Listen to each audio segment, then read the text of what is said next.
So today I'm going to start what is a object-oriented programming.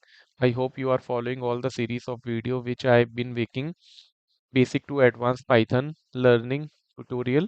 So now I'm going to start what is object-oriented programming in Python and how do you use, what is the basic concept, and after that I'll follow basic to advanced in the object-oriented programming. So object-oriented programming is a way to arrange the Python code using its concept. So when you write any script or any concept in a Python and you want to just arrange it, so we can directly use function or any type of procedure you can use it. But there is a way in a Python provides fully object oriented programming where you can just arrange your code according to the procedure way. So how it's work? So let me just share you. So it's fall the three category. So first is a procedure oriented paradigm and functional oriented paradigm as well as object oriented paradigm. So procedure, whatever we write the code.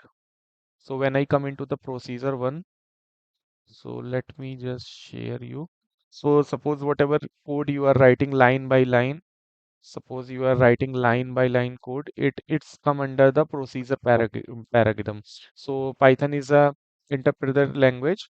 So interpreter means it will execute the code line by line and it will taking time. If you fall any bugs or you will find any bugs into this code, so it will just you need to just debug all the line by line things. So and there is a disadvantage to use procedure oriented paradigms. You cannot use this code again and again.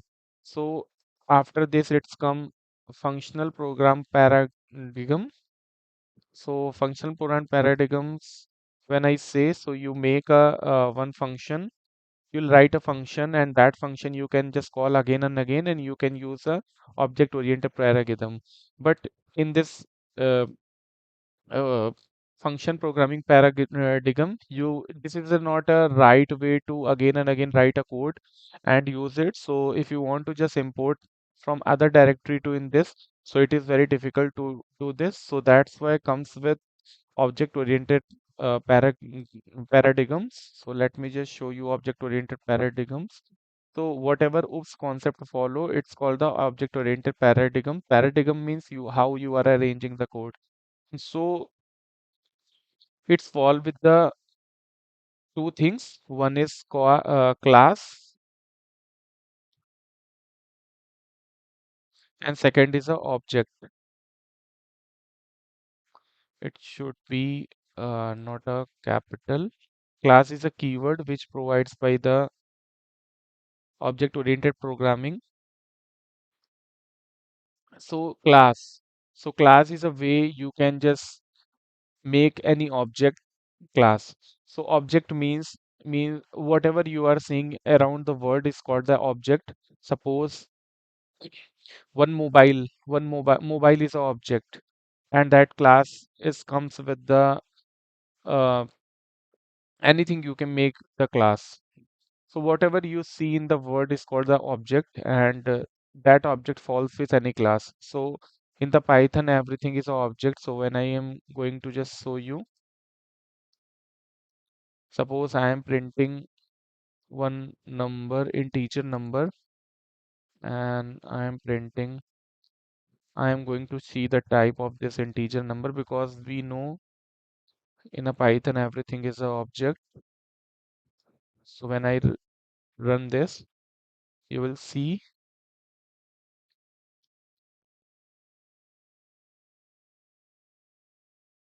here you will see this object.